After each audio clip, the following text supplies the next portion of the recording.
Record breaker. A certificate వచ్చింది? 1000 కోట్లు ఖాయం. ఈ మాటలన్నీ ఓవైపు, ఆ ఒక్క షాట్ ఓవైపు అని అంటున్నారు ఫ్యాన్స్. ఇంతకీ ఆ షాట్ ఏంటి అంటారా? రజనీకాంత్ బీడీ తాగుతున్న షాట్. రజనీకాంత్ స్మోకింగ్ స్టైల్ చూడ్డానికే థియేటర్కి వచ్చే జనాలు చాలా మంది.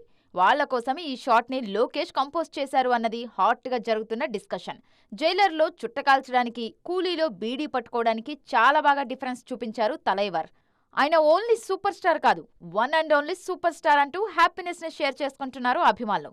స్మోకింగ్ విషయంలోనే కాదు, డాన్సు, పాటల విషయంలోనూ జైలర్ కి కూలీకి మధ్య పోలికలు తీసుకొచ్చి మాట్లాడుతున్నారు జనాలు.